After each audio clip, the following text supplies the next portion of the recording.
Okay. അപ്പൊ good evening.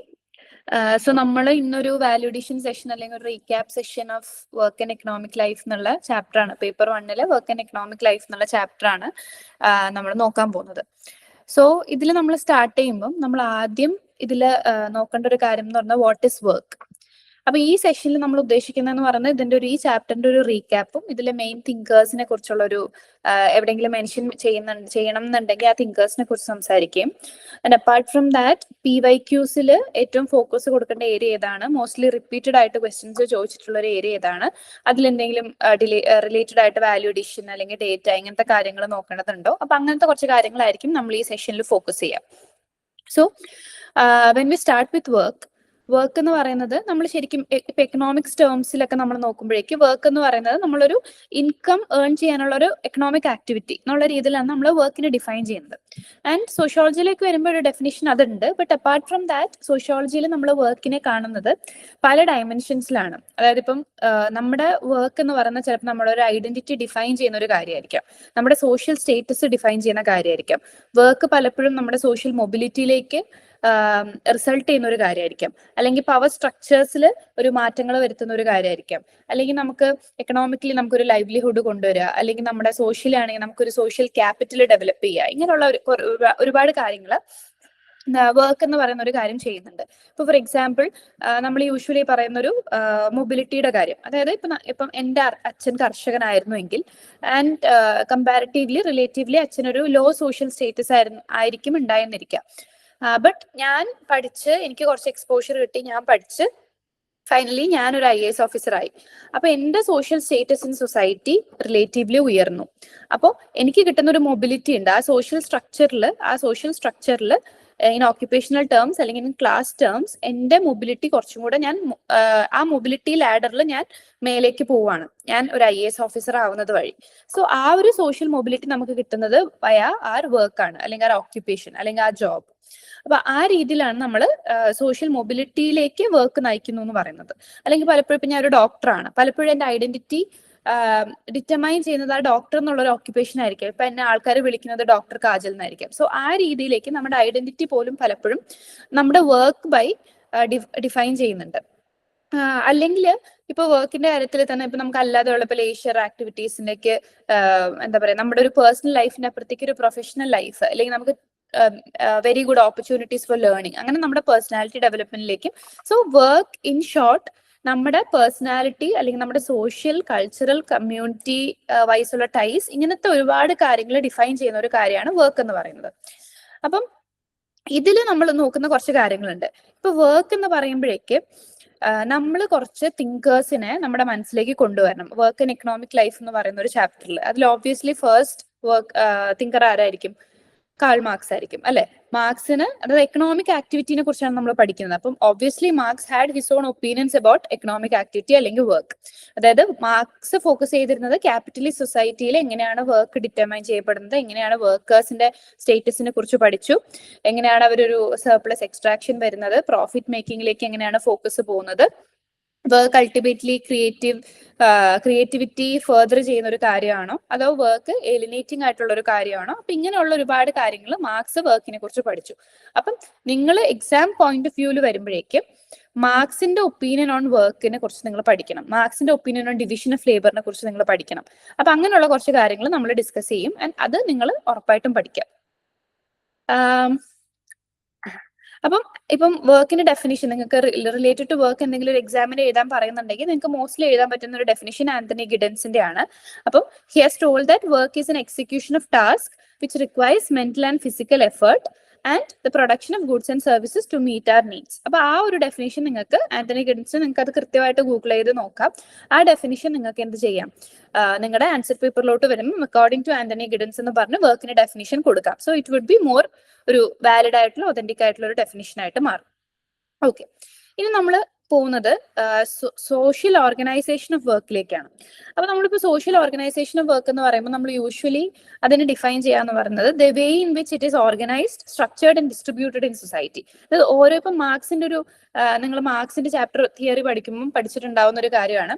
Marks പല സൊസൈറ്റിയിലും പല ടൈം പീരീഡിലും ഓരോ ടൈപ്പ് ഓഫ് വർക്ക് ആണ്, ഓരോ സോഷ്യൽ ഓർഗനൈസേഷൻ ഓഫ് വർക്ക് ആണ് നിലനിൽക്കുന്നതെന്ന് പറഞ്ഞിട്ടുണ്ട്. ഇപ്പൊ for example Marx primitive communist stage പറഞ്ഞിട്ടുണ്ട്, feudalist stage, capitalist stage, communist stage, socialist stage, ഇങ്ങനെയുള്ള ഒരുപാട് കാര്യങ്ങൾ പറഞ്ഞിട്ടുണ്ട്. അതുപോലെ തന്നെയാണ് ഈ സോഷ്യൽ ഓർഗനൈസേഷൻ ഓഫ് വർക്ക്. ഇപ്പൊ സോഷ്യൽ ഓർഗനൈസേഷൻ ഓഫ് വർക്കിൽ ഈ ചാപ്റ്ററിൽ നമ്മൾ പ്രത്യേകിച്ച് 3 type of social organisation of work ആണ് പറയുന്നത്. ഒന്ന് നമ്മുടെ എന്താ പറയാ സ്ലേവ് സൊസൈറ്റിനെ കുറിച്ച് പറയുന്നുണ്ട്, ഫ്യൂഡൽ സൊസൈറ്റിനെ കുറിച്ച് പറയുന്നുണ്ട്, ക്യാപിറ്റലിസ്റ്റ് സൊസൈറ്റിനെ കുറിച്ച് പറയുന്നുണ്ട്. അപ്പൊ നിങ്ങളടുത്ത് ഡയറക്ട്ലി ഇപ്പൊ സോഷ്യൽ ഓർഗനൈസേഷൻ ഓഫ് വർക്ക് എന്താണെന്നോ അങ്ങനെ എഴുതാൻ ചിലപ്പോൾ പറയില്ല. ബട്ട് സംടൈംസ് നിങ്ങൾ ഈ പറയുന്ന പല ടൈപ്പ് ഓഫ് സൊസൈറ്റിയിൽ, അതായത് സൊസൈറ്റിയിലുള്ള പല type of organisation of work, പല ടൈപ്സ്, ഇപ്പൊ ഫ്യൂഡൽ, സ്ലേവ്, ക്യാപിറ്റലിസ്റ്റ്, ഇങ്ങനെയുള്ള ടൈപ്പുകളുടെ ഫീച്ചേഴ്സ് എന്താണ്, അവരുടെ പ്രശ്നങ്ങൾ എന്തായിരുന്നു, അല്ലെങ്കിൽ ആ സമയത്തുണ്ടായിരുന്ന മോഡ് ഓഫ് പ്രൊഡക്ഷൻ ഏത് രീതിയിലായിരുന്നു, ഡിവിഷൻ ഓഫ് ലേബർ ഏത് രീതിയിലായിരുന്നു, സ്പെഷ്യലൈസേഷൻ കൂടുതൽ വേണോ വേണ്ടയോ, ഇങ്ങനെയുള്ള റിലേഷൻസ് ഓഫ് പ്രൊഡക്ഷൻ ഏത് രീതിയിലായിരുന്നു. അപ്പൊ ഇങ്ങനെയുള്ള കാര്യങ്ങൾ നിങ്ങൾ ഫോക്കസ് ചെയ്യാം. സന്ധ്യ അപ്പൊ നമ്മൾ സ്റ്റാർട്ട് ചെയ്തു എന്താന്ന് വെച്ചാൽ നമ്മൾ വർക്ക് ആൻഡ് എക്കണോമിക് ലൈഫ് ആണ് നോക്കുന്നത്. അതിൽ ജസ്റ്റ് വർക്ക് എന്താന്ന് ഡിഫൈൻ ചെയ്തു. Now we are coming to social organisation of work. ഇപ്പൊ സോഷ്യൽ ഓർഗനൈസേഷൻ ഓഫ് വർക്ക് എന്ന് പറയുന്നത് ഒരു സൊസൈറ്റിയിൽ എങ്ങനെയാണ് വർക്ക് ഡിസ്ട്രിബ്യൂട്ടഡ് ആയിട്ടുള്ളത്, വർക്ക് എന്ന് പറയുന്ന ഒരു സംഭവം എങ്ങനെയാണ് ഓർഗനൈസ് ചെയ്തിട്ടുള്ളത്, അല്ലെങ്കിൽ എങ്ങനെയാണ് അത് സ്ട്രക്ചർ ചെയ്തിട്ടുള്ളത്. അപ്പൊ ഈ കാര്യങ്ങളിലേക്കാണ് നമ്മൾ സോഷ്യൽ ഓർഗനൈസേഷൻ ഓഫ് വർക്ക് എന്ന് പറയുമ്പോൾ പോകുന്നത്. അപ്പൊ ഇവിടെ നമ്മൾ 3 മേജർ സൊസൈറ്റീസ് നോക്കുന്നുണ്ട്, slave society, feudal and capitalist. ഇപ്പൊ സ്ലേവ് സൊസൈറ്റിയിൽ നമുക്കറിയാം അല്ലെ, ഒരു റിലേഷൻ ഓഫ് അവരുടെ തമ്മിലുള്ള റിലേഷൻ എന്ന് പറയുന്നത് എങ്ങനെയായിരിക്കും, ഒരു മാസ്റ്റർ സ്ലേവ് റിലേഷൻ ആയിരിക്കും. മാസ്റ്റർ സ്ലേവിനെ ഡോമിനേറ്റ് ചെയ്യും. സ്ലേവിന് പലപ്പോഴും ഒരു രീതിയിലുള്ള റൈറ്റ്സും ഇല്ല, അവരുടെ പ്രോപ്പർട്ടിന് മേലെ റൈറ്റ് ഇല്ല, അവരുടെ വർക്കിന് മേലുള്ള റൈറ്റ് ഇല്ല. അപ്പൊ അങ്ങനെയുള്ള ഒരുപാട് ഡെപ്രിവേഷൻ സ്ലേവ് ഫേസ് ചെയ്യുന്നുണ്ട്. And slaves are always exploited by the masters. അപ്പോൾ പക്ഷെ എന്നാൽ സ്ലേവ്സിന് ഒരു പ്രൊട്ടസ്റ്റ് ചെയ്യാനുള്ള ഒരു ക്ലാസ് കോൺഷ്യസ്നെസ്സോ അങ്ങനത്തെ കാര്യങ്ങളോ ഇല്ല. അതാണ് ഒരു ഡിഫറൻസ് എന്ന് പറയുന്നത്. ആൻഡ് ഈ സ്ലേവ് സൊസൈറ്റി പലപ്പോഴും വർക്ക് ചെയ്യുന്ന ഒരു കോഴ്സിന്റെ ബേസിലാണ്, ഒരു ഫോഴ്സ് കൊടുക്കുന്നതിന്റെ ബേസിസിലാണ് സ്ലേവ് സൊസൈറ്റി വർക്ക് ചെയ്യുന്നത്. പിന്നെ അവർക്ക് വേറെ രീതിയിലുള്ള ഓണർഷിപ്പ് ഒന്നുമില്ല, നമുക്ക് അറിയാവുന്ന ഒരു കാര്യമാണ്. അപ്പൊ ഇവിടെ നമ്മൾ നോക്കേണ്ടത് ഒരു സ്ലേവ് സൊസൈറ്റി എന്ന് പറയുമ്പോഴേക്കും ഇന്നത്തെ ഈ കാലഘട്ടത്തിൽ അതിന്റെ മാനിഫെസ്റ്റേഷൻസ് ഏത് രീതിയിലായിരിക്കും. നമുക്ക് ബോണ്ടഡ് ലേബർ പറയാം, ഹ്യൂമൻ ട്രാഫിക്കിംഗ് പറയാം. അപ്പൊ ഇതൊക്കെ ഒരു എന്താ പറയാ മാസ്റ്റർ സ്ലേവ് റിലേഷൻ എന്ന് പറയുമ്പോഴേക്കും അതിന്റെ ഒരു ഇന്നത്തെ ഒരു മാനിഫെസ്റ്റേഷൻ ആയിട്ട് നമുക്ക് എഴുതാൻ പറ്റുന്ന എക്സാമ്പിൾസ് ആണ്. ഇനി ഫ്യൂഡൽ സൊസൈറ്റി എന്ന് പറയുമ്പോൾ എന്തായിരിക്കും, നമുക്കറിയാം ലാൻഡ് അല്ലെങ്കിൽ അഗ്രികൾച്ചർ ആണ് അതിന്റെ ഒരു ബേസിസ് എന്ന് പറയുന്നത്. ലാൻഡിന്റെ ഓണർഷിപ്പിനെ ബേസ് ചെയ്തിട്ടാണ് നമ്മൾ ഫ്യൂഡൽ സൊസൈറ്റിനെ ക്ലാസിഫൈ ചെയ്യുന്നത്. അപ്പൊ ലാൻഡ് ഓൺ ചെയ്യുന്ന ആൾ എപ്പോഴും എന്തായിരിക്കും, പവർഫുൾ ആയിരിക്കും അല്ലെ. ആൻഡ് ഫ്യൂഡൽ സൊസൈറ്റിയിൽ നമുക്ക് പെസൻസ് ഉണ്ടാവും, അവരുടെ ലാൻഡ് ലോർഡ്സിന്റെ കീഴിൽ വർക്ക് ചെയ്യും. അവർക്കും ഈ പറയുന്ന പോലെ സോഷ്യൽ മൊബിലിറ്റി കുറച്ച് ഡിഫിക്കൽട്ട് ആണ്. പലപ്പോഴും ഇത് ലാൻഡ് തലമുറകളോളം ട്രാൻസ്ഫർ ചെയ്ത് വന്നിട്ടാണ് അങ്ങനെ ഒരു ലാൻഡ് ഓണർഷിപ്പ് ഹെറിഡിറ്ററി ആയിട്ടാണ് പലപ്പോഴും വരുന്നത്. അപ്പൊ ഇതിന്റെ എക്സാമ്പിൾസ് എന്ന് പറയുമ്പോൾ നമുക്കിപ്പോ കൊളോണിയൽ ഇന്ത്യയിലൊക്കെ ജമീന്ദാരി, ജാഗിർദാരി ഇങ്ങനത്തെ ഉള്ള ഒരുപാട് എക്സാമ്പിൾസ് ഫ്യൂഡൽ സൊസൈറ്റിയുടെ എക്സാമ്പിൾ ആയിട്ട് നമുക്ക് പറയാം. ഓക്കെ, ഇനി നമ്മൾ നോക്കാൻ പോകുന്നത് ക്യാപിറ്റലിസ്റ്റ് സൊസൈറ്റി ആണ്. അപ്പൊ ഇവിടെ സംബന്ധിച്ചിടത്തോളം ഇവിടെയാണ് നമുക്ക് ഏറ്റവും ഇമ്പോർട്ടന്റ് ആയിട്ട് വരുന്ന ഒരു സ്റ്റേജ്. അപ്പൊ ക്യാപിറ്റലിസ്റ്റ് സൊസൈറ്റി എന്ന് പറയുമ്പോൾ നമുക്കറിയാം അവിടെ മാസ് പ്രൊഡക്ഷൻ നടക്കുന്നുണ്ട്, അവിടെ വർക്കേഴ്സ് ഉണ്ട്, അവിടെ ബൂർഷ്വാസി ഉണ്ട്, പ്രോളിറ്റേറിയറ്റും ഉണ്ട്, അവിടെ ബൂർഷ്വാസിയും ഉണ്ട്. അപ്പം വർക്കേഴ്സ് ബൂർഷ്വാസിക്ക് വേണ്ടി പ്രൊഡ്യൂസ് ചെയ്യും. അല്ല ആ പ്രൊഡ്യൂസിന്റെ പ്രോഫിറ്റ് ആരെടുക്കും, ബൂർഷ്വാസി എടുക്കും. അവർ മാർക്കറ്റിലേക്ക് അത് വിൽക്കും, അതിൽ നിന്ന് കിട്ടുന്ന പ്രോഫിറ്റ് ഇവരെടുക്കും. അപ്പൊ അങ്ങനെയുള്ളൊരു വർക്കിംഗ് സിസ്റ്റമാണ് ക്യാപിറ്റലിസ്റ്റ് സൊസൈറ്റി എന്ന് പറയുന്നത്. ഒരു പ്രൈവറ്റ് ഓണർഷിപ്പ് ആണ് അവിടെ സംഭവിക്കുന്നത്. ഒരു മാസ് പ്രൊഡക്ഷൻ നടക്കുന്നുണ്ട്, പ്രൈവറ്റ് ഓണർഷിപ്പ് നടക്കുന്നുണ്ട്. അപ്പോൾ ഇവിടെ ക്യാപിറ്റലിസ്റ്റ് സൊസൈറ്റി എന്ന് പറയുമ്പോൾ നമ്മൾ ഓർമ്മിക്കേണ്ട കുറച്ച് കാര്യങ്ങളാണ് സർപ്ലസ് എക്സ്ട്രാക്ഷൻ അല്ലെ. ഇവരെ കൊണ്ട് ഒരുപാട് ജോലി ചെയ്യിപ്പിച്ചിട്ട് അവർക്ക് വേജസും കൊടുക്കില്ല, എന്നാൽ അവരെ കൊണ്ട് ഒരുപാട് ജോലിയും ചെയ്യിപ്പിക്കും. അപ്പൊ അങ്ങനെ പ്രോഫിറ്റ് ഇവർ ടൂ മച്ച് ആയിട്ട് എക്സ്ട്രാക്ട് ചെയ്തുകൊണ്ടിരിക്കും. ആൻഡ് അപ്പാർട്ട് ഫ്രം ദാറ്റ് ഒരു ഏലിനേഷനിലേക്ക്, ആസ് മാർക്സ് സേസ് ഏലിനേഷനിലേക്ക് ഇത് പലപ്പോഴും നയിക്കപ്പെടുന്നുണ്ട്. ആൾക്കാർക്ക് ഇപ്പൊ വർക്കേഴ്സിനാണെങ്കിലും അവർ 4 ടൈപ്സ് ഇതൊക്കെ നമ്മുടെ തിയറിയിൽ പഠിക്കുന്നതാണ്, കാൾ മാർക്സിന്റെ തിയറിയിൽ പഠിക്കുന്നതാണ്. അപ്പോൾ വർക്കേഴ്സ് എന്താണ് സംഭവിക്കുന്നത്, അവരൊരു 4 ടൈപ്സ് ഓഫ് ഏലിനേഷൻ അവർ ഫേസ് ചെയ്യുന്നുണ്ട്. From the process, from the product, from themselves and from their colleagues. അപ്പൊ ഈ 4 ഏലിനേഷന്റെ ടൈപ്പും നിങ്ങൾ പഠിച്ചു വെക്കാം. അവർക്ക് വേജസ് അത്യാവശ്യത്തിന് കിട്ടുന്നുണ്ടോ? ഇല്ല, വേജസും കുറവാണ് പലപ്പോഴും കിട്ടുന്നത്. അപ്പൊ അങ്ങനെയുള്ള രീതിയിൽ ക്യാപിറ്റലിസ്റ്റ് സൊസൈറ്റിയിലെ എക്സ്പ്ലോയിറ്റേഷനെ കുറിച്ചും ആര് സംസാരിക്കുന്നുണ്ട്? മാർക്സ് സംസാരിക്കുന്നുണ്ട്. അപ്പൊ നമുക്ക് വർക്ക് ആൻഡ് എക്കണോമിക് ലൈഫിൽ വരുമ്പോഴേക്ക് കുറച്ച് തിങ്കേഴ്സും നമുക്ക് കോട്ട് ചെയ്യാൻ പറ്റും. അതിൽ ഒന്ന് മാർക്സ് ആണ്, ഒന്ന് നമ്മൾ നേരത്തെ ഡെഫിനിഷൻ പറയുമ്പോൾ പറഞ്ഞു ആന്റണി ഗിഡൻസ് ആണ്. ഓക്കെ, അപ്പൊ നമ്മൾ ഈ സോഷ്യൽ ഓർഗനൈസേഷൻ വർക്ക് പറയുമ്പോൾ പല പല ടൈപ്സ് ഓഫ് സൊസൈറ്റീസ് ആൻഡ് പല പല types of work in societies പറയുമ്പോൾ നമ്മൾ കുറച്ച് പാരാമീറ്റേഴ്സ് എടുത്തു വെക്കുക. അത് ബൈഹാർട്ട് പഠിച്ചാൽ നമുക്ക് ആൻസർ പോയിന്റ്സ് ജനറേറ്റ് ചെയ്യാൻ ഭയങ്കര എളുപ്പമായി. അപ്പൊ ആ പാരാമീറ്റേഴ്സ് എന്ന് പറയുന്നത് അവിടെ നടക്കുന്ന ആക്ടിവിറ്റി എങ്ങനത്തെയാണ്, മോഡ് ഓഫ് പ്രൊഡക്ഷൻ എന്താണ്, അവിടെ നടക്കുന്ന റിലേഷൻസ് ഓഫ് പ്രൊഡക്ഷൻ എന്താണ്, സ്പെഷ്യലൈസേഷൻ ഏത് ലെവൽ വരെ എത്തും, അവിടെ പവർ ഹോൾഡ് ചെയ്യുന്നത് ആരാണ്, സ്ട്രാറ്റിഫിക്കേഷൻ ഏത് തരത്തിലാണ് പോകുന്നത്, നേച്ചർ ഓഫ് പ്രൊഡക്ഷൻ എന്താണ്. അപ്പൊ ഇങ്ങനെയുള്ള പാരാമീറ്റേഴ്സ് എടുത്തു വെച്ചിട്ട് നിങ്ങൾ എന്ത് ചെയ്യുക, ഓരോ സൊസൈറ്റിയിലേക്ക് ഇത് അപ്ലൈ ചെയ്യുക. എന്നിട്ട് നിങ്ങൾ പോയിന്റ്സ് ജനറേറ്റ് ചെയ്യുക. It would be more helpful. Okay, ഇനി നമ്മൾ പറയുന്ന വർക്ക് ആൻഡ് എക്കണോമിക് ലൈഫിൽ പറയുന്ന ഒരു കോൺസെപ്റ്റ് ആണ് ഡിവിഷൻ ഓഫ് ലേബർ എന്ന് പറയുന്നത്. ഓക്കെ, ഡിവിഷൻ ഓഫ് ലേബർ എന്ന് പറഞ്ഞാൽ നമുക്കറിയാം എന്താണ്, ഒരു മോഡ് ഓഫ് പ്രൊഡക്ഷനിൽ അല്ലെങ്കിൽ നമ്മളൊരു പ്രൊഡക്ഷൻ പ്രോസസ്സിൽ പല പല കാര്യങ്ങളും നമ്മൾ പല പല ആൾക്കാർക്കായിട്ട് സ്പെഷ്യലൈസ് ചെയ്ത് കൊടുക്കും, അല്ലെങ്കിൽ നമ്മൾ ഡിവൈഡ് ചെയ്ത് കൊടുക്കും. അതാണ് ഡിവിഷൻ ഓഫ് ലേബർ. ഇപ്പൊ ഒരു ഷർട്ട് പ്രൊഡ്യൂസ് ചെയ്യുന്ന സമയത്ത് ഒരാൾ മേ ബി വീവ് ചെയ്യും, ഒരാൾ സ്പിൻ ചെയ്യും, ഒരാൾ ഇതിന്റെ ബട്ടൺസ് പിടിപ്പിക്കും. അങ്ങനെയുള്ള സംഭവത്തിനാണ് നമ്മൾ ഡിവിഷൻ ഓഫ് ലേബർ എന്ന് പറയുന്നത്. ഓക്കെ, ഈ ഡിവിഷൻ ഓഫ് ലേബർ വരുമ്പോൾ നമ്മൾ ഫസ്റ്റ് നമ്മൾ കോട്ട് ചെയ്യേണ്ട ആളാരാണ്? ഡർക്കേം ആണ്, അല്ലെ? അപ്പൊ ഡിവിഷൻ ഓഫ് ലേബർ പറയുമ്പോഴേക്ക് ഡർക്കേം പറയുന്നത് എന്താണ്? ഡിവിഷൻ ഓഫ് ലേബർ കാരണം നമ്മൾ എഫിഷ്യൻസി കൂടും വർക്കിന്റെ എന്നുള്ള രീതിയിലാണ് ഡർക്കേം പറയുന്നത്. ആൻഡ് ഡർക്കേം അത് രണ്ട് തരത്തിൽ ക്ലാസിഫൈ ചെയ്തു, അല്ലെ? ട്രഡീഷണൽ പ്രീ ഇൻഡസ്ട്രിയൽ സൊസൈറ്റീസിൽ, അഗ്രേറിയൻ സൊസൈറ്റീസിൽ ഒരു തരത്തിലുള്ള ഡിവിഷൻ ഓഫ് ലേബറും ആൻഡ് ഇൻഡസ്ട്രിയലൈസ്ഡ് സൊസൈറ്റീസ് അല്ലെങ്കിൽ മോഡേൺ സൊസൈറ്റീസിലേക്ക് വരുമ്പോൾ ഓർഗാനിക് സോളിഡാരിറ്റി, അല്ലെ? ഒരു തരത്തിലുള്ള മെക്കാനിക്കൽ സോളിഡാരിറ്റി അല്ലെങ്കിൽ മെക്കാനിക്കൽ ഡിവിഷൻ ഓഫ് ലേബറും ഓർഗാനിക് ഡിവിഷൻ ഓഫ് ലേബറും ആണ് സംഭവിക്കുന്നത്. അപ്പം രണ്ട് ടൈപ്പ് ഓഫ് സൊസൈറ്റിയിൽ രണ്ട് തരത്തിലുള്ള ഡിവിഷൻ ഓഫ് ലേബർ സംഭവിക്കുന്നത് വഴി രണ്ട് തരത്തിലുള്ള സോളിഡാരിറ്റി വരുന്നുണ്ട്. അതാണ് ഡർക്കേം എസ്റ്റാബ്ലിഷ് ചെയ്യാൻ ശ്രമിക്കുന്നത്. ഞാൻ ജസ്റ്റ് റീക്യാപ്പ് പറയുന്നതാണ് ഇതെല്ലാം. അപ്പം പ്രീ ഇൻഡസ്ട്രിയൽ സൊസൈറ്റി, അതായത് അഗ്രേറിയൻ സൊസൈറ്റിയിലെ കാര്യങ്ങൾ എന്താണ്? അവിടെ പ്രൊഡക്ഷൻ നടക്കുന്നുണ്ട്, പക്ഷെ ബേസിക്കലി അവിടെ എല്ലാവർക്കും മോസ്റ്റ്ലി അവർ ഒരു കാര്യത്തിലാണ് ഒരു എന്താ പറയാ activity, economic activities kind of similar ആണ്. അവർക്ക് എല്ലാവർക്കും ഉള്ള കഴിവുകൾ സിമിലർ ആണ്, മനസ്സിലായി? എല്ലാവർക്കും ഉള്ള സ്കിൽസ് സിമിലർ ആണ്. അപ്പൊ അവിടെ നിന്നാണ് ഈ ഒരു സോളിഡാരിറ്റി വരുന്നത്. ഒരു സിമിലാരിറ്റി എന്നാണ് ഈ ഒരു സോളിഡാരിറ്റി വരുന്നത്.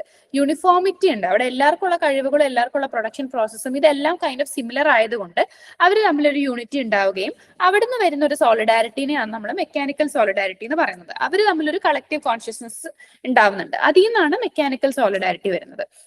Now when it comes to modern industrial societiesലേക്ക് വരുമ്പോൾ മെറ്റീരിയൽ ഡെൻസിറ്റി, അല്ലെ, നമ്മൾ ചെയ്യുന്ന ആക്ടിവിറ്റീസ് ഒരുപാട് ഡിഫറെന്റ് ആവുന്നുണ്ട്. അവിടെയുള്ള വാല്യൂ സിസ്റ്റംസ്, ഇപ്പം മുന്നത്തെ പ്രീ ഇൻഡസ്ട്രിയൽ സൊസൈറ്റീസിലെ വാല്യൂ സിസ്റ്റംസ് പലപ്പോഴും ഇൻഫ്ലുവൻസ് ചെയ്യപ്പെടുന്നത് റിലീജിയസ് ഇൻസ്റ്റിറ്റ്യൂഷൻസ് വഴിയാണ്. അതുകൊണ്ട് തന്നെ എല്ലാവരുടെയും വാല്യൂ സിസ്റ്റംസ് സിമിലർ ആണ്. പക്ഷെ മോഡേൺ ഇൻഡസ്ട്രിയൽ സൊസൈറ്റീസിലേക്ക് വരുമ്പോഴേക്ക് വാല്യൂ സിസ്റ്റംസ് ഡിഫറെന്റ് ആയി തുടങ്ങി. പല പല ഫാക്ടേഴ്സ് ആണ് വാല്യൂ സിസ്റ്റത്തിനെ ഇൻഫ്ലുവൻസ് ചെയ്യുന്നത്. സോ സ്വാഭാവികമായും അവിടെ ഒരു ഡിഫറൻസസ് ഓഫ് ഒപ്പീനിയൻ വരുന്നുണ്ട്. അപ്പൊ അവിടെ ചിലപ്പോൾ എന്താ പറയാ ഡിഫറെന്റ് സ്കിൽസ് വരുന്നുണ്ട്, ഡിഫറെന്റ് ആക്ടിവിറ്റീസ് ആൾക്കാർ ചെയ്യുന്നുണ്ട്, ഡിമാൻഡ്സ് ഡിഫറെന്റ് ആണ്. അപ്പൊ ഈ തരത്തിലുള്ള ഒരുപാട് ഡിഫറൻസസ് വരുന്നുണ്ട്. അപ്പൊ ഡിഫറൻസസ് വരുമ്പോഴും ഇവർ എന്ത് ചെയ്യണം? ആ സൊസൈറ്റി അല്ലെങ്കിൽ ആ ഒരു സിസ്റ്റം മുന്നോട്ട് പോകണമെങ്കിൽ ഡിഫറൻസസ് വരുമ്പോഴും what they have to do, they have to cooperate. ആ കോപ്പറേഷനിൽ നിന്ന് വരുന്ന സോളിഡാരിറ്റി ആണ് ഓർഗാനിക് സോളിഡാരിറ്റി. അതായത് ഒരാൾ പഠിപ്പിക്കുമ്പോൾ മറ്റേ ചികിത്സിക്കും. ഓക്കെ, അപ്പം ഇപ്പം suppose there is A teacher and A doctor, രണ്ടുപേർക്കും ഡിഫറെന്റ് സ്കിൽസ് ആണുള്ളത്, ഡിഫറെന്റ് ഓക്യുപ്പേഷൻസ് ആണുള്ളത്. ടീച്ചർക്ക് ഒരു കുട്ടി ഉണ്ടാവുകയാണെങ്കിൽ ഈ ടീച്ചറുടെ അല്ലെങ്കിൽ ടീച്ചർ ഹിംസെൽഫ് ഓർ ഹെർസെൽഫ്, ടീച്ചർക്ക് ഒരു അസുഖം വരും, ടീച്ചർ എങ്ങോട്ടേക്ക് പോകും? Teacher will go to the doctor. And ഡോക്ടർക്ക് ഒരു കുട്ടി ഉണ്ടാകുമ്പോൾ ആ കുട്ടീനെ എങ്ങോട്ടേക്ക് പഠിക്കാൻ വിടും? ഈ ടീച്ചറിന്റെ അടുത്തേക്ക് വിടും. So they will start cooperating for accentuating their needs or satisfying their needs. അപ്പൊ അവിടെ നിന്ന് ഒരു കോപ്പറേഷൻ വരുന്നുണ്ട്. ആ കോപ്പറേഷൻ എന്ന് വരുന്ന ഒരു കാര്യമാണ് നമ്മൾ പറയുന്നത് ഒരു ഇന്റർഡിപെൻഡൻസ് ആണ് ഓർഗാനിക് സോളിഡാരിറ്റി എന്ന് പറയുന്നത്. ഓക്കെ, അപ്പൊ ഇവിടെ നമ്മൾ ഒരു കാര്യം, ഒരു മേജർ ക്വസ്റ്റ്യൻ നമുക്ക് പഠിക്കാൻ പറ്റുന്നത് ഡിവിഷൻ ഓഫ് ലേബറും ഡിവിഷൻ ഓഫ് ലേബറിനെ കുറിച്ച് മാർക്സ് എങ്ങനെയാണ് കണ്ടത് ആൻഡ് ഡർക്കേം എങ്ങനെയാണ് കണ്ടത്. അത് വർക്ക് ഇൻ എക്കണോമിക് ലൈഫിൽ പോസിബിൾ ആയിട്ടുള്ള ഒരു ക്വസ്റ്റ്യൻ ആണ്. Like you can compare the views of Marx and Durkheim with regard to division of labour. ഇത് നിങ്ങൾ കൃത്യമായിട്ട് പഠിച്ചു വെച്ചാൽ പിന്നെ നിങ്ങൾക്ക് ആ സമയത്ത് അതിനെക്കുറിച്ച് ആലോചിക്കേണ്ട കാര്യമില്ല. ഇപ്പൊ നിങ്ങൾക്ക് ഈ കോൺസെപ്റ്റ് രണ്ടും അറിയുമ്പോൾ നിങ്ങൾക്ക് എഴുതാൻ പറ്റും, പക്ഷെ you can save the time. Okay, അപ്പം ഡിവിഷൻ ഓഫ് ലേബറിനെ കുറിച്ച് മാർക്സ് പറഞ്ഞത് എന്താ, എപ്പോഴും അതൊരു ഡിവൈഡ് ഉണ്ടാക്കും. അവര് എന്താ പറയാ, പ്രോഫിറ്റ് മറ്റേ ആൾ കൂടുതലായിട്ട് റിയലൈസ് ചെയ്യും, അവർ തമ്മിൽ വീണ്ടും ക്ലാസ് കോൺഫ്ലിക്റ്റുകൾ വരും, ഏലിനേഷൻ കൂടും, മോണോട്ടോണസ് ആണ് പലപ്പോഴും. അപ്പൊ ഇങ്ങനെയുള്ള ക്രിറ്റിസിസംസ് ആണ് പറഞ്ഞത്. പക്ഷെ ഡർക്കെയിം പറയുന്നത് ഡിവിഷൻ ഓഫ് ലേബർ പലപ്പോഴും സോളിഡാരിറ്റിയിലേക്ക് നയിക്കും, അല്ലെ, വർക്കിനെ പലപ്പോഴും എഫിഷ്യന്റ് ആക്കും. ഈ തരത്തിലുള്ള വ്യൂസ് ആണ് ഡർക്കെയിം പറയുന്നത്. ഓക്കെ, അപ്പോ അത് നിങ്ങൾ ശ്രദ്ധിക്കുക, അതൊരു പോസിബിൾ ക്വസ്റ്റ്യൻ ആണ്, അതിലൊരു ആൻസർ പ്രിപ്പയർ ചെയ്ത് വെക്കാം. ഇനി നമുക്ക് ഇതിൽ വർക്ക് ആൻഡ് എക്കണോമിക് ലൈഫിൽ വരുമ്പോഴേക്കും നമുക്കൊരു വളരെ ഇമ്പോർട്ടന്റ് ആയിട്ടുള്ള ഒരു സെക്ഷൻ ആണ് ഓർഗനൈസ്ഡ് വേഴ്സസ് അൺഓർഗനൈസ്ഡ് സെക്ടർ, അല്ലെ. ഓർഗനൈസ്ഡും അൺഓർഗനൈസ്ഡും നമുക്ക് ബേസിക് ഡിഫറൻസസ് അറിയാം, ഓർഗനൈസ്ഡിന്റെ അൺഓർഗനൈസ്ഡിന്റെയും. ഓക്കെ, ഓർഗനൈസ്ഡിന്റെ ഇതെന്ന് വെച്ചാൽ നമുക്ക് സോഷ്യൽ സെക്യൂരിറ്റി ഉണ്ടാവും, പലപ്പോഴും നമ്മുടെ terms and conditions of employment പലപ്പോഴും ഡിഫൈൻഡ് ആയിരിക്കും, നമ്മുടെ വർക്കിനെ റെഗുലേറ്റ് ചെയ്യാൻ ഫോർമൽ ലോസ് ഉണ്ടാവും, അല്ലെ. നമുക്ക് പലപ്പോഴും അസോസിയേഷൻസും യൂണിയൻസ് ഉണ്ടാവും. പക്ഷെ ഇൻഫോർമൽ അല്ലെങ്കിൽ അൺഓർഗനൈസ്ഡ് വർക്കേഴ്സിലോട്ട് വരുമ്പോഴേക്കും വേജസ് ചിലപ്പോൾ കുറവായിരിക്കും, സോഷ്യൽ സെക്യൂരിറ്റി കുറവായിരിക്കും, ലീഗൽ പ്രൊട്ടക്ഷൻസ് ഉണ്ടാവില്ല, ഇങ്ങനെയുള്ള പ്രശ്നങ്ങൾ ഉണ്ടാവും. അപ്പൊ ഈ ഓർഗനൈസ്ഡ് വേഴ്സസ് അൺഓർഗനൈസ്ഡ്,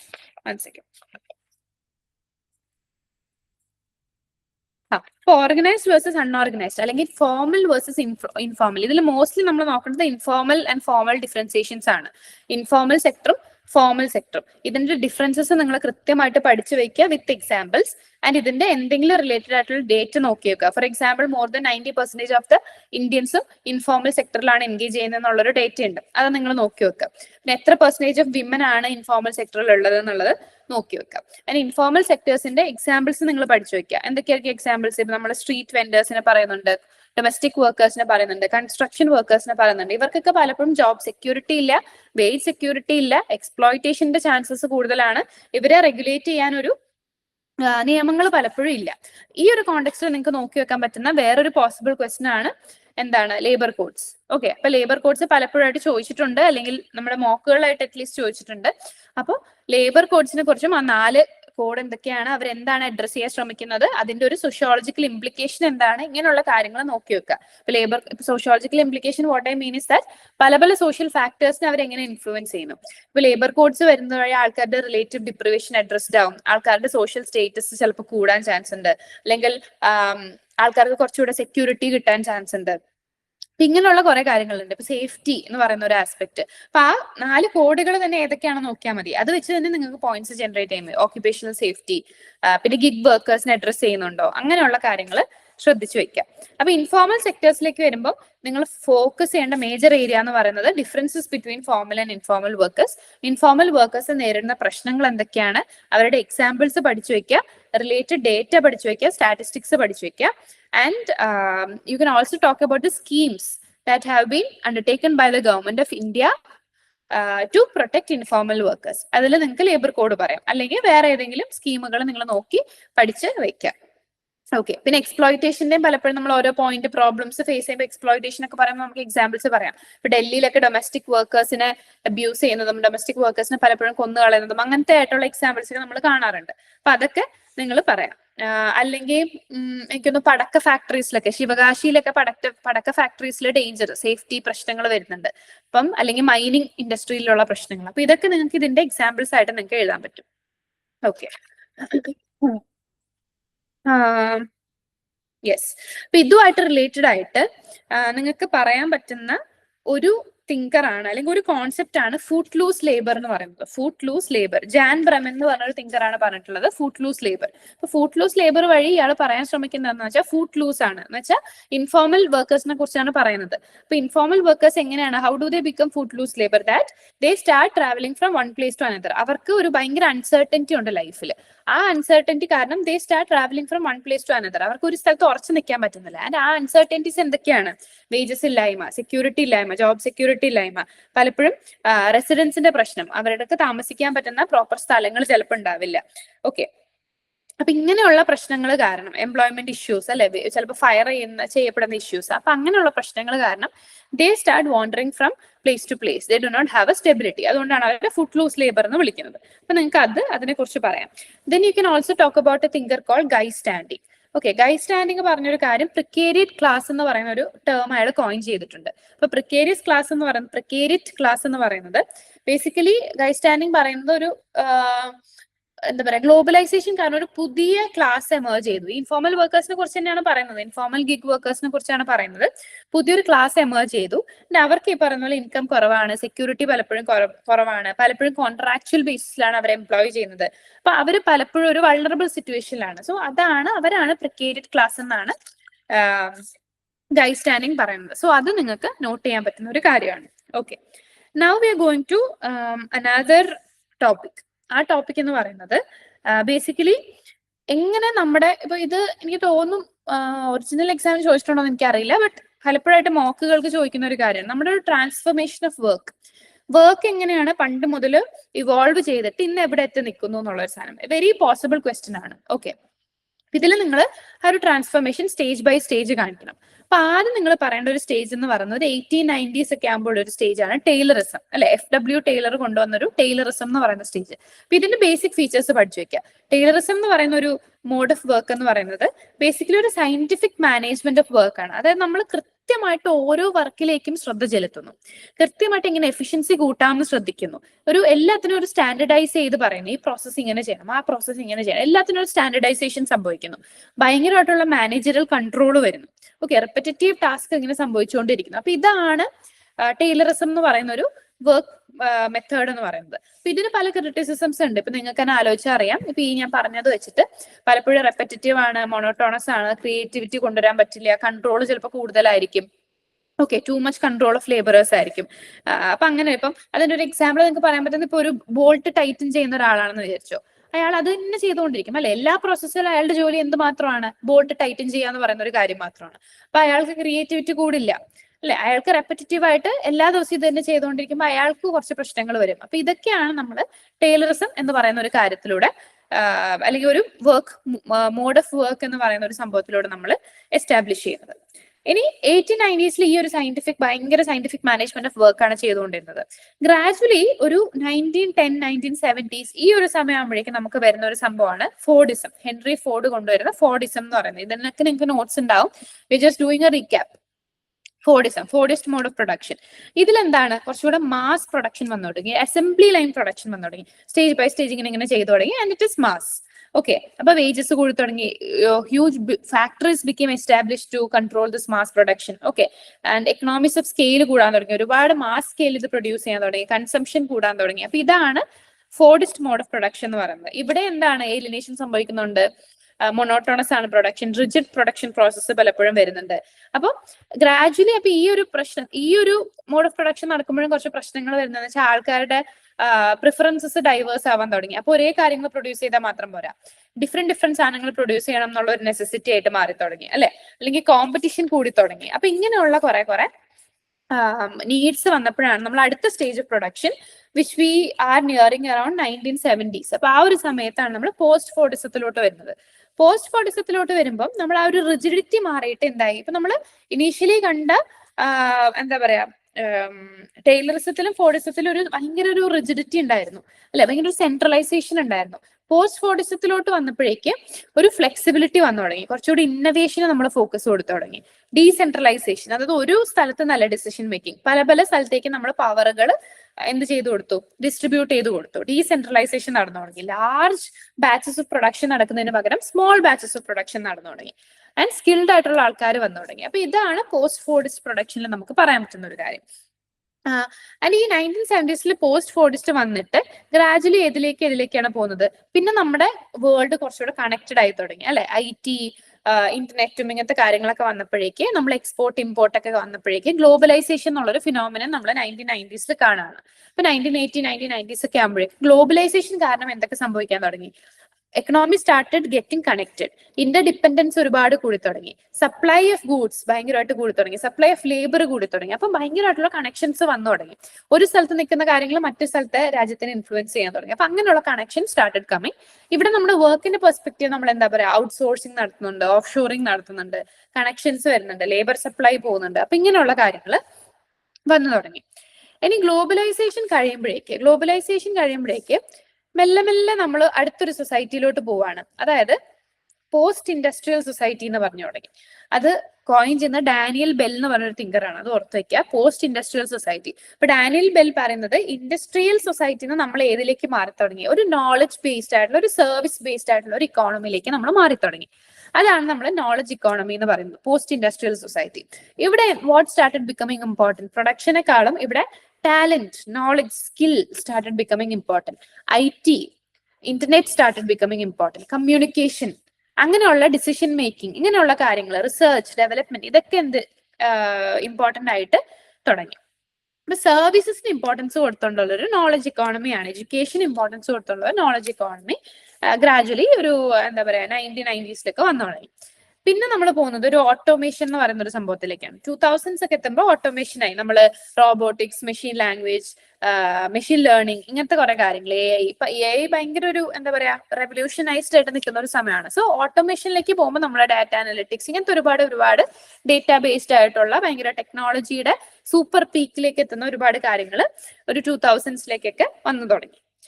അത് കഴിഞ്ഞിട്ട് നമ്മൾ ഏത് സ്റ്റേജാ പറയാം, നമ്മൾ 2010 ഒക്കെ ആകുമ്പോഴേക്ക് ഗിഗ് എക്കോണമി എന്നുള്ളൊരു കാര്യം നമുക്ക് പറയാം. ഗിഗ് എക്കോണമി നമുക്കറിയാം അല്ലെ, ഗിഗ് പ്ലാറ്റ്ഫോം ബേസ്ഡ് ആയിട്ടുള്ള എക്കോണമി, ഭയങ്കര ഫ്ലെക്സിബിൾ എംപ്ലോയ്മെന്റ് കോൺട്രാക്ട്സ് ആണ്, ടെമ്പററി കോൺട്രാക്ട് ബേസ്ഡ് ആണ്, information and communication technology, IT oriented ആയിട്ടുള്ള സർവീസസ് ഉപയോഗിച്ചുകൊണ്ട്, ഇപ്പൊ ഇന്റർനെറ്റും അങ്ങനത്തെ, ഇപ്പൊ സ്വിഗ്ഗി ഡെലിവറി പാർട്ട്നേഴ്സ്, അങ്ങനത്തെ ഒരുപാട് കാര്യങ്ങൾ. അപ്പൊ അങ്ങനെ ഗിഗ് ഇക്കോണമി എന്ന് പറയുന്ന ഒരു സംഭവം വളർന്നു തുടങ്ങി. ഗിഗ് ഇക്കോണമിക്ക് ശേഷം നമുക്ക് റീസെന്റ് പറയാൻ പറ്റുന്ന ഒരു കാര്യമാണ് നമ്മൾ എവിടെ എത്തി നിൽക്കുന്നു, റിമോട്ട് വർക്ക്. റിമോട്ട് വർക്ക് എന്ന് പറയുമ്പോഴേക്കും നമ്മുടെ പേഴ്സണൽ ആൻഡ് പ്രൊഫഷണൽ ലൈഫ് തമ്മിലുള്ള ബൗണ്ടറീസ് ബ്ലേർഡ് ആയി തുടങ്ങി. Kind of we now cannot recognize which is our personal work and which is our professional work, because നമ്മൾ ഓഫീസിൽ പോണില്ല, നമ്മൾ വർക്ക് ഫ്രം ഹോം ആയിട്ട് മാറി.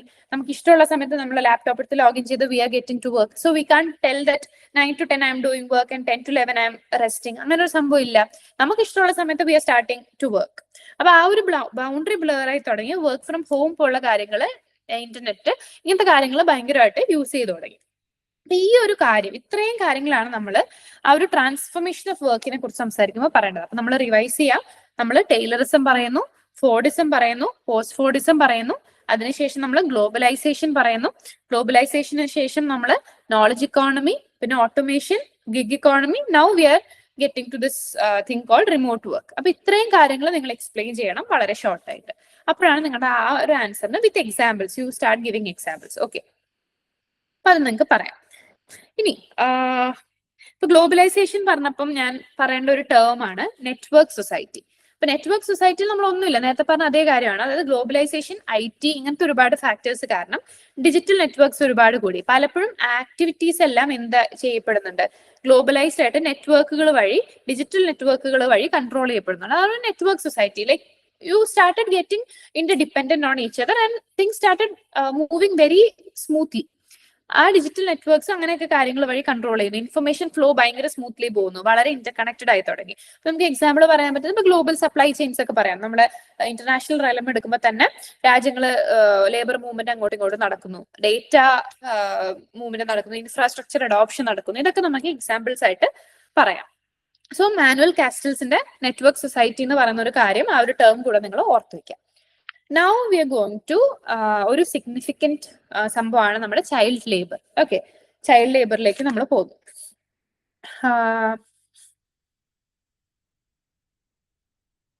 ഓക്കെ, അപ്പൊ ചൈൽഡ് ലേബർ എന്താന്നുള്ള ഒരു ഡെഫിനിഷൻ നിങ്ങൾക്ക് അറിയാം, അത് നിങ്ങൾ ഓർത്ത് വെക്കുക.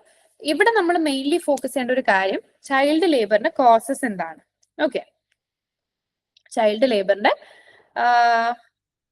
കോസസ് എന്താണെന്നുള്ളത്. അപ്പൊ ആ കോസസ് നിങ്ങൾ കൃത്യമായിട്ട് പഠിച്ചു വെക്കുക. അത് ചിലപ്പോൾ പോവർട്ടി ആയിരിക്കും, അല്ലെങ്കിൽ ജെൻഡറിലുള്ള പ്രശ്നങ്ങളായിരിക്കും, അല്ലെങ്കിൽ എന്താ ചൈൽഡ് ലേബറിന്റെ പ്രശ്നം എന്ന് പറയുമ്പോൾ അൺഎംപ്ലോയ്മെന്റ് ആയിരിക്കും, സ്കില്ലിങ്ങിന്റെ ഇഷ്യൂസ് ആയിരിക്കും, അല്ലെങ്കിൽ ഫാമിലീസിന്റെ ഇപ്പൊ കൾച്ചറൽ സെറ്റിംഗ്സ് ആയിരിക്കാം. അപ്പൊ അങ്ങനെയുള്ള ഒരുപാട് പ്രശ്നങ്ങളുണ്ട് ചൈൽഡ് ലേബർ എന്ന് പറയുമ്പോൾ. ഓക്കെ, പല പല ഇൻഡസ്ട്രീസിന്റെ എക്സ്പ്ലോയിറ്റേഷൻ ആയിരിക്കാം. സോ ആ രീതിയിൽ ലാക്ക് ഓഫ് ലോസ് ആണ്. അപ്പൊ ഇങ്ങനെയുള്ള കോസസ് നിങ്ങൾ പഠിച്ചു വെക്കുക, സോഷ്യോളജിക്കൽ റീസൺസ് പഠിച്ചു വെക്കുക, എക്സാമ്പിൾസ് പഠിച്ചു വെക്കുക.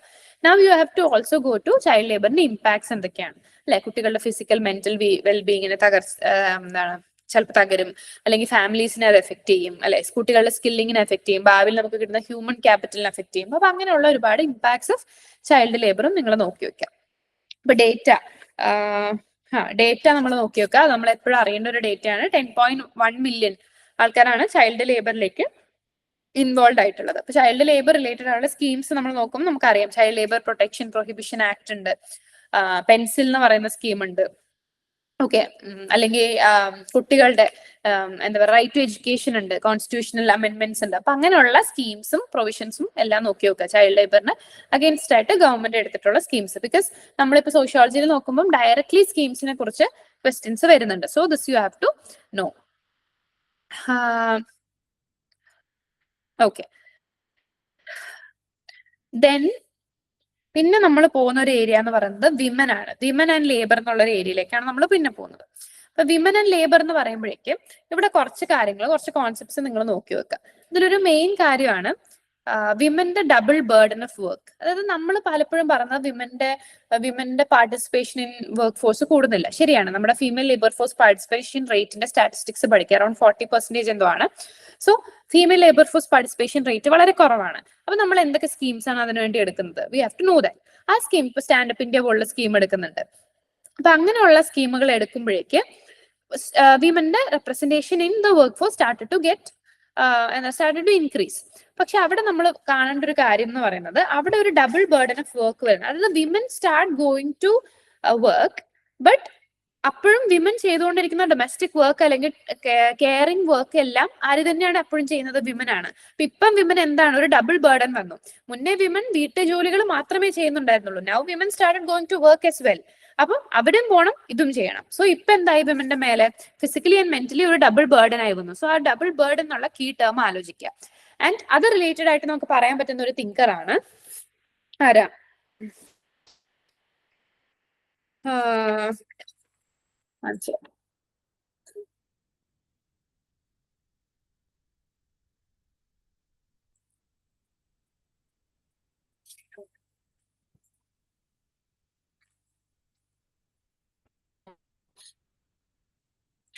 ആർലി ഹോസ്റ്റൈറ്റ്.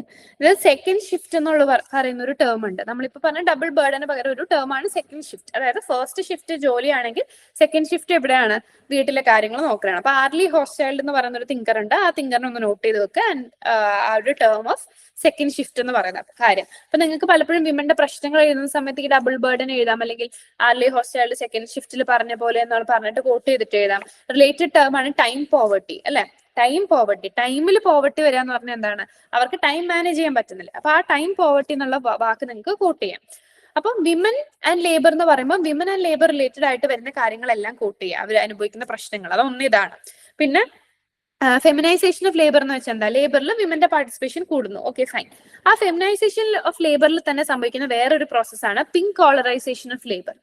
Okay, pink collarisation of labour. Pink collarisation എന്ന് പറയുന്നത് ബേസിക്കലി വിമന്റെ പാർട്ടിസിപ്പേഷൻ ജോലിയിൽ കൂടുന്നു. Right, I agree. പക്ഷെ എങ്ങനത്തെ ജോലികളിലാണ് വിമന്റെ പാർട്ടിസിപ്പേഷൻ കൂടുന്നത്? പാർട്ടിസിപ്പേഷൻ കൂടുന്നത് പലപ്പോഴും കെയർ ഓറിയന്റഡ് ആയിട്ടുള്ള, കെയർ എക്കോണമി ഓറിയന്റഡ് ആയിട്ടുള്ള ജോലികളിലാണ് സ്ത്രീകളുടെ പാർട്ടിസിപ്പേഷൻ കൂടുന്നത്.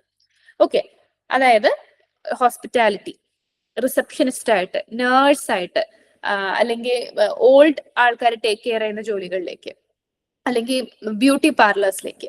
അപ്പൊ ഇങ്ങനെയുള്ള കെയർ ഓറിയന്റഡ് ആയിട്ടുള്ള എക്കോണമീസിലേക്ക് മാത്രമാണ് പലപ്പോഴും സ്ത്രീകൾ ചുരുങ്ങി പോകുന്നത്. അപ്പൊ ഒരു രീതിയിൽ നമുക്ക് നോക്കിയാൽ ഓക്കെ, അവരുടെ പാർട്ടിസിപ്പേഷൻ വർക്ക് ഫോഴ്സിൽ കൂടുന്നു, ദേ started getting income and all of that. But still അതിന്റെ ഒരു ഡ്രോബാക്ക് എന്ന് പറയുന്നത് എന്താണ്? ജോലികളിലേക്ക് കൂടുമ്പോൾ വീണ്ടും കെയർ എക്കോണമിയിലേക്ക് മാത്രം അവർ ചുരുങ്ങി പോകുമ്പോഴേക്കും എന്താ സംഭവിക്കുന്നത്? നമ്മുടെ ജെൻഡർ റോൾസ് വീണ്ടും റീഇൻഫോഴ്സ്ഡ് ആവാണ്. അതായത് വിമൻ ആണ് കെയർ എക്കോണമി അല്ലെങ്കിൽ ബ്യൂട്ടി ഇൻഡസ്ട്രിയിൽ ആപ്റ്റ് ആയിട്ടുള്ള ആൾക്കാർ. വിമൻ അതിന്റെ അപ്പുറത്തേക്ക് ചെയ്യാൻ പറ്റുന്നില്ല. അവരാണ് ഇതിന് വേണ്ടത് എന്ന് പറയുന്ന ഒരു സ്റ്റീരിയോ ടൈപ്പ് നമ്മൾ അപ്പോഴും റീഇൻഫോഴ്സ് ചെയ്തുകൊണ്ടിരിക്കുകയാണ്. അപ്പൊ അതൊരു ആക്ച്വലി ഒരു പ്രോബ്ലമാറ്റിക് ആയിട്ടുള്ള ഒരു സാധനമാണ് ഈ പിങ്ക് കോളറൈസേഷൻ. അപ്പൊ അത് നിങ്ങൾ നോട്ട് ചെയ്ത് വെക്കുക, പിങ്ക് കോളറൈസേഷൻ എന്ന് പറയുന്നത്. ഓക്കെ, പിന്നെ നമ്മൾ വിമൻ ആൻഡ് ലേബറിലേക്ക് വരുമ്പോൾ ഏറ്റവും കൂടുതൽ ഫേസ് ചെയ്യുന്ന ഒരു പ്രോബ്ലമാണ് ജെൻഡർ പേ ഗ്യാപ്പ്. 34% എന്തോആണ് സ്റ്റാറ്റിസ്റ്റിക്സ്. അത് നിങ്ങൾ നോക്കി വെക്കുക. ജെൻഡർ പേ ഗ്യാപ്പ് എന്ന് പറയുന്ന സംഭവം, ഒരേ ജോലി ചെയ്യുമ്പോഴും സ്ത്രീകൾക്കും പുരുഷന്മാർക്കും ഡിഫറെന്റ് വേജസ് കിട്ടുക. സ്ത്രീകൾ they get lower wages compared to men. അതായത് അതിന്റെ റാഷണൽ എന്തായിരിക്കും? അവർക്ക് പലപ്പോഴും അതിനുള്ള കഴിവില്ല. ആൻഡ് സ്ത്രീകൾക്കല്ല പൈസയുടെ ആവശ്യം കൂടുതൽ, because men are the bread winners of the family. അങ്ങനെയുള്ള ഒരുപാട് ജെൻഡർ സ്റ്റീരിയോ ടൈപ്സ് ആണ് ഇതിനെ റീഇൻഫോഴ്സ് ചെയ്യുന്നത്. അപ്പൊ ഇങ്ങനെയുള്ള കണക്ഷൻസ് നിങ്ങൾ ഓർത്ത് വെക്കാം. പിന്നുള്ളൊരു കാര്യം ഗ്ലാസ് സീലിംഗ് ആണ്, അല്ലെ? ഗ്ലാസ് സീലിംഗ് എന്ന് പറയുന്നത് എന്താ? അതായത് ആഫ്റ്റർ പോയിന്റ് ഒരു ജോലിയിലോ ഒരു ഓർഗനൈസേഷനിലോ ആഫ്റ്റർ പോയിന്റ് ഒരു ലീഡർഷിപ്പ് പൊസിഷനിലേക്ക് സ്ത്രീകളെ കടത്തിവിടാതിരിക്കുക. ഒരു ഗ്ലാസ് വെച്ച് അവരെ അടച്ചു, ഒരു സീലിംഗിലേക്ക് അവിടെ ഒരു സീലിംഗ് വെച്ചു, that women don't go to higher positions. ഇപ്പൊ പലപ്പോഴും നിങ്ങൾ ബോർഡ് മെമ്പേഴ്സിനൊക്കെ നോക്കിയാൽ പലപ്പോഴും അതിലും മെയിൽ മെമ്പേഴ്സ് മാത്രമേ ഉള്ളൂ. വിമനെ അത്രയും, അതായത് ഒരു ലെവൽ വരെ വിമനെ നമ്മൾ പ്രൊമോട്ട് ചെയ്യും. After that you don't allow women to go to the higher positions. അതാണ് നമ്മൾ ഗ്ലാസ് സീലിംഗ് എന്ന് പറയുന്നത്. സോ അതും ആലോചിച്ച് നോക്കുക. അപ്പൊ വിമൻ ആൻഡ് ലേബർ പറയുമ്പോൾ ഇത്തരത്തിലുള്ള പ്രശ്നങ്ങളുണ്ട് എന്നുള്ളൊരു കാര്യം നോക്കി നോക്കുക. ഇപ്പൊ 76% ഓഫ് വിമനും അഗ്രികൾച്ചറിലാണ് ജോലി ചെയ്യുന്നത്, ഇൻഫോർമൽ വർക്കിലാണ്. അപ്പൊ അതും ഒരു കൺസേൺ അർഹിക്കുന്ന ഒരു കാര്യമാണ്. സോ ആ രീതിയിലുള്ള കാര്യങ്ങൾ നോക്കി നോക്കുക. ഓക്കെ, നൗ ഇപ്പൊ വിമൻ റിലേറ്റഡ് ആയിട്ട് പറയുമ്പോൾ നമുക്ക് പറയാൻ പറ്റുന്ന വേറൊരു ടേം ആണ് public patriarchy by Sylvia Walby. Okay, Sylvia Walby നിങ്ങൾ എന്തായാലും കേട്ടിട്ടുണ്ടാവും, and study her definition of patriarchy. അപ്പൊ ഇതിൽ public patriarchy and private patriarchy ഉണ്ട്. പ്രൈവറ്റ് പേട്രിയാർക്കി എന്താ, as the name says, private patriarchy എന്ന് പറയുന്നത് വീടുകളിലുള്ളിൽ ഓപ്പറേറ്റ് ചെയ്യുന്ന പേട്രിയാർക്കിയാണ്. ഇൻസൈഡ് ഹോം എങ്ങനെയാണ് പേട്രിയാർക്കി പ്ലേ ഔട്ട് ചെയ്യുന്നത്. പബ്ലിക് പേട്രിയാർക്കി എന്ന് പറയുന്നത് സമൂഹത്തിൽ പല ഇൻസ്റ്റിറ്റ്യൂഷൻസും നമ്മുടെ ലേബറും നമ്മുടെ ലേബർ മാർക്കറ്റും ഇവിടെ എല്ലാം പേട്രിയാർക്കി എങ്ങനെയാണ് പ്ലേ ഔട്ട് ചെയ്യുന്നത്, അതാണ് പബ്ലിക് പേട്രിയാർക്കി. ഓക്കെ, അപ്പൊ അത് നിങ്ങൾ ഓർത്ത് വെക്കുക, because you can quote this terms whenever some question regarding women and labour is asked. ഇനി നമുക്ക് പറയാൻ പറ്റുന്ന അടുത്തൊരു ടോപ്പിക്കാണ് മൈഗ്രന്റ് വർക്കേഴ്സ്. ഓക്കെ, അപ്പൊ മൈഗ്രന്റ് വർക്കേഴ്സിനെ പറയുമ്പോഴേക്ക് എന്താണ്, മൈഗ്രന്റ് വർക്കേഴ്സിന്റെ ഇക്കോണമിയിലുള്ള പ്രശ്നങ്ങൾ, മൈഗ്രന്റ് വർക്കേഴ്സ് ഫേസ് ചെയ്യുന്ന പ്രശ്നങ്ങൾ എന്താണ്, മൈഗ്രേഷൻ സംഭവിക്കുന്നത് എന്തൊക്കെ കൊണ്ടാണ്, ഇപ്പം പുഷ് ആൻഡ് പുൾ ഫാക്ടേഴ്സ് ഒക്കെ ഉണ്ടല്ലോ. അപ്പൊ എന്തൊക്കെയാണ് മൈഗ്രൻസിനെ പുഷ് ചെയ്യുന്ന ഫാക്ടേഴ്സ്, എന്തൊക്കെയാണ് പുൾ ചെയ്യുന്ന ഫാക്ടേഴ്സ്. ഓക്കെ, ഒരു സെക്കൻഡ്.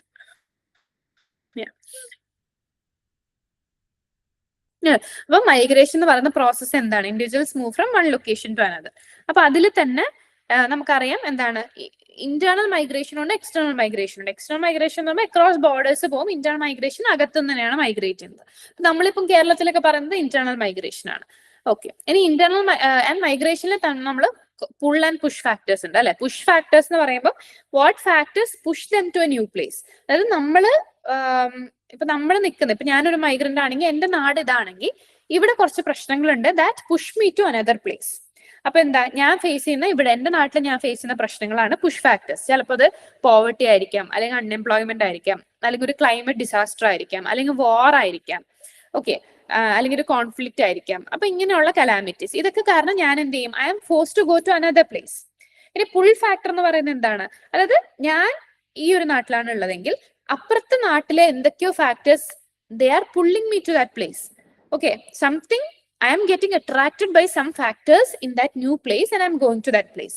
അതാണ് പുൾ ഫാക്ടേഴ്സ്. അപ്പൊ അവിടെയുള്ള മെറിറ്റ്സ് എന്തൊക്കെയാണ്, അവിടെയുള്ള മെറിറ്റ്സ് എന്ന് പറയുന്നത് ജോലിക്കുള്ള ഓപ്പർച്യൂണിറ്റീസ് കൂടുതലായിരിക്കും, ചിലപ്പോൾ എക്സ്പോഷർ കൂടുതലായിരിക്കും, നമ്മുടെ മേലുള്ള കൺട്രോൾ കുറവായിരിക്കും, നമുക്ക് നല്ല നല്ല കോളേജസിലേക്ക് പോകാനുള്ള, അല്ലെങ്കിൽ നമുക്ക് ചിലപ്പം വർക്കിന്റെ കൂടെ തന്നെ നല്ല നല്ല കോളേജസിലേക്ക് എൻറോൾ ചെയ്യാനുള്ള ചാൻസസ് കൂടുതലായിരിക്കും.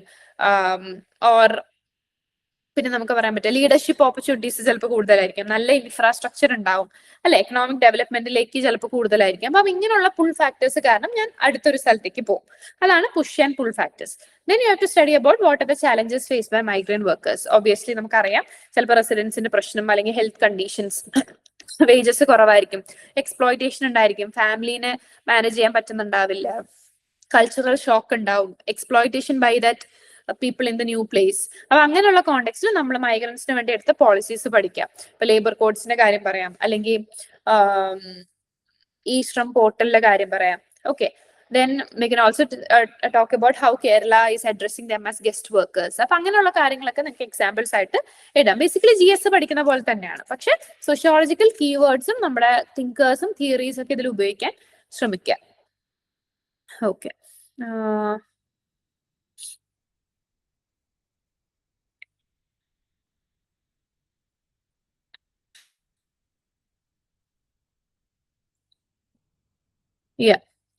അപ്പൊ ഇത്രയാണ് ഏകദേശം വർക്ക് ആൻഡ് എക്കണോമിക് ലൈഫിൽ ഞാൻ കവർ ചെയ്തു എന്ന് വിചാരിക്കുന്നത്. എന്തെങ്കിലും സംശയം നിങ്ങൾക്ക് റേസ് ചെയ്യാം. സന്ധ്യക്ക് എന്തെങ്കിലും ഡൗട്ട് ഉണ്ടെങ്കിൽ ചോദിക്കാം, അല്ലെങ്കിൽ will continue in the next session.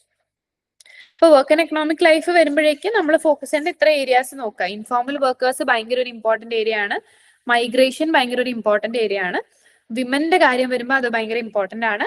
And division of ലേബറിന്റെ കാര്യം, മാർക്സിനെ കൊണ്ടുവരുന്ന കാര്യം, ദെൻ സോഷ്യൽ ഓർഗനൈസേഷൻ ഓഫ് വർക്കിനെ കുറിച്ചിട്ട്, വർക്കിന്റെ ട്രാൻസ്ഫർമേഷൻ, ഇത്രയും കാര്യങ്ങൾ ശ്രദ്ധിക്കുക. പിന്നെ വർക്ക് എന്ന് പറയുമ്പോൾ always keep in mind about Marx and game. Division of labour, മാർക്സിന്റെ അല്ലാതെയുള്ള ക്യാപിറ്റലിസ്റ്റ് സൊസൈറ്റിയിലുള്ള ഇന്റർവെൻഷൻസ്, ആ കാര്യങ്ങൾ നോക്കി വെക്കുക. വാട്ട് ഇമ്പോർട്ടന്റ് നിങ്ങൾ പഠിക്കേണ്ടത് ചെറിയൊരു ചാപ്റ്റർ ആണ്, അത് കാര്യമായിട്ട് പഠിക്കാനില്ല. ബട്ട് നിങ്ങൾ പോളിസീസിനെ കുറിച്ചും കുറച്ച് ഡേറ്റ, സ്റ്റാറ്റിസ്റ്റിക്സ്, ഇങ്ങനത്തെ കുറച്ച് കാര്യങ്ങൾ അപ്ഡേറ്റഡ് ആയിട്ട്, എക്സാമ്പിൾസ് ഒക്കെ അപ്ഡേറ്റഡ് ആയിട്ട് വെക്കുക. ബാക്കിയെല്ലാം ജനറൽ കാര്യങ്ങളാണ്. Just that you make sure that you use some sociological keywords in your answers. Okay, അപ്പോ അത്രേ ഉള്ളെങ്കിൽ നമുക്കിത് ക്ലോസ് ചെയ്യാം session. We'll see in the next answer writing session. Okay. Okay. Bye.